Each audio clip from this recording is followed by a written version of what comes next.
Halo, karo sampeyan informasi lan layanan analitis sistem guru markets. Ayo miwiti karo data ringkesan perusahaan.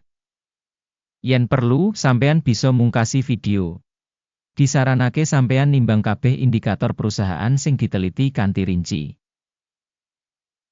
Saiki ayo nganalisa indikator dasar perusahaan saiki. Establishment Labs, ticker ESAL.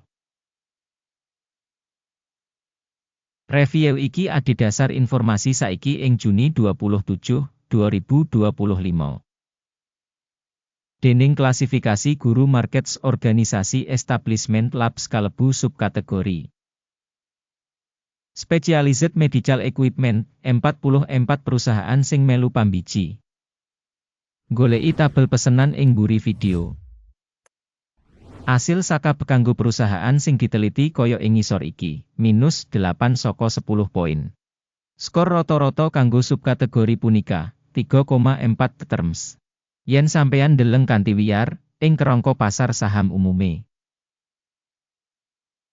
Kita waca sing rata-rata kanggo pasar saham minangka kap punika 1,8 terms. Marang minus 8 terms kanggo Establishment Labs.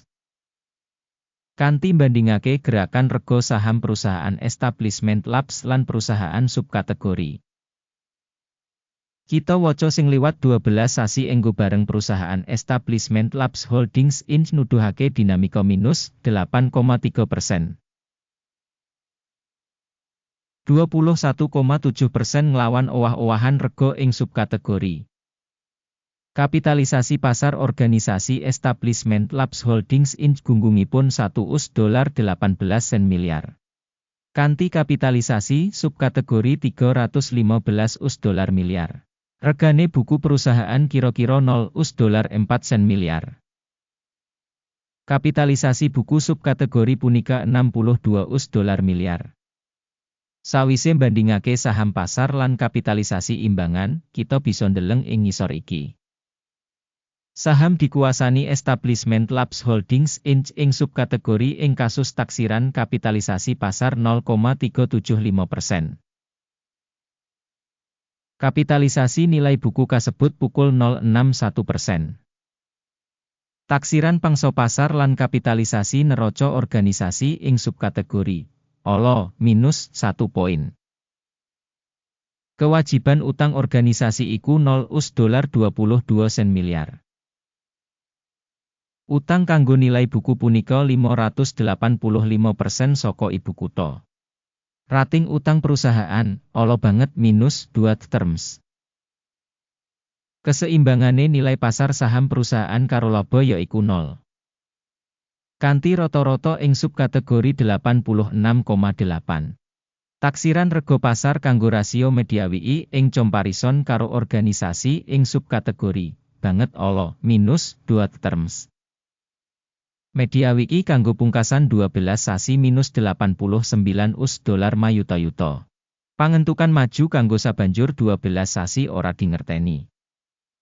Evaluasi indikator keuntungan masa depan sing diproyeksikan dibandingake karo subkategori, olo minus 1 poin. Nilai perusahaan kanggo rasio revenue punika 6,9. Rata-rata kanggo subkategori yaiku 6,1. Evaluasi nilai pasar saham perusahaan kanggo rasio revenue dibandingake karo indikator ing subkategori, pasable 0 poin. Revenue kanggo pungkasan 12 sasi ana $170 mayuta-yuta. Revenue maju kanggo sabanjur 12 sasi ora dingerteni. Evaluasi indikator volume penjualan ing mangsa ngarep dibandingake karo indikator ing subkategori, olo minus 1 poin. Wates dodolan minus 52,4%, karo rata-rata 7,1% ing subkategori. Evaluasi bati dodolan dibandingake karo indikator perusahaan ing subkategori, pasable, minus 0,5 poin. Pangsa perusahaan miturut jumlah karyawan ing subkategori yaiku 0,664%. Iki 77% luwih saka nuduhake kapitalisasi pasar. Jumlah ibu kutha pasar saben pegawai perusahaan punika $1.160.000. Lan kanggo subkategori $2.053.000. Evaluasi volume modal pasar saben karyawan dibandingake karo indikator perusahaan ing subkategori apik 0,5 poin. Jumlah media WI saben karyawan individu saka perusahaan minus $87.500. Rata-rata ing subkategori $23.07. Evaluasi bati saben karyawan dibandingake karo indikator perusahaan ing subkategori tolet minus 0,5 poin. Bagian saka revenue saben karyawan individu saka organisasi punika $167.000. Subkategori $334.000. Evaluasi volume dodolan saben karyawan perusahaan dibandingake karo indikator perusahaan ing subkategori pasable minus 0,5 poin. Posisi cendak enggo bareng 16,2%, dibandingake rata-rata kanggo subkategori 3%. Indikator teknis resi 14 nuduhake tingkat 64% kanggo perusahaan establishment labs. Dene ing subkategori tingkat iki kurang luwih 58%. Rega saham perusahaan saiki udakara $40.83.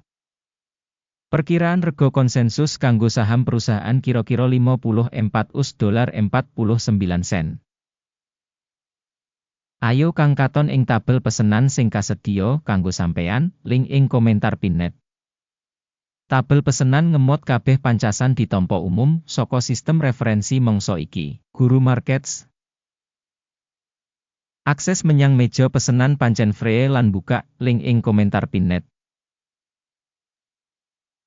Minangka asil saka analisis Establishment Labs Holdings Inc. Sistem informasi lan referensi kanggo evaluasi saham Guru Markets kaputusan wis digawe. Bisa didol kanggo $84 US. Pesenan buka amarga perusahaan duwe regane rada murah. Organisasi ditaksir nggunakake metodologi penilaian indeks AKIM. Jupuk kauntungan disetel ing 22,74. Mandeg mundut disetel ing 58,94. Yen pesenan ora ditutup kanthi njupuk bati utawa mandeg mundut, banjur pesenan ditutup kanthi otomatis adhedhasar asil dagang ijol-ijolan tanggal 27 Juli 2025. Utawa ing dina dagang pungkasan sadurunge tanggal sing ditemtokake. Ticker GIM-E iku pesenan tuku utama.